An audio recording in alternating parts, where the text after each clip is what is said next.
ఇప్పుడు ఇంత టేస్ట్ గల మజ్జిగ ఎక్కడ చూసారు మీరు? అంటే రూపాయికి రాదు కదా ఎక్కడ మనకి. బాగానే ఉంది కదా. బేసిక్ మీ ఊర్లో కుక్కలు లాంటివి ఉంటాయా? కుక్కలు ఉంటాయి కదా. ఆ కుక్కలు మేము ఏం చేసామంటే, ఇంత ముందు కుక్కలు వచ్చి పట్టుకెళ్ళిపోయారు కదా, ఆ కుక్కలన్నీ మేము చోట గ్యాదర్ చేసి వాటిలో పాలు పిండి మజ్జిగ చేసి మీకు ఇచ్చాం. ఈ ప్యాకెట్ కుక్క మజ్జిగ అనమాట. ఇది కుక్క మజ్జిగ ప్యాకెట్. కుక్క మజ్జిగ ప్యాకెట్. ఒక నిమిషం ఆగండి అంకుల్.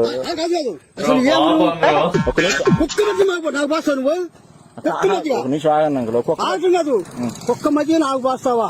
నేను అప్పటికన్నా ఇష్టమేమో నాకేందో ఒక రకంగా ఉండేది చెప్పాను. అప్పుడు కాదండి, జీలకర్ర వేసి నాకు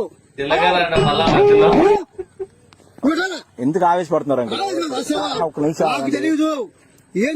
అసలు ఏం అప్పటికి నాకు అనుమానం వచ్చేసింది. ఏమైనా అసలు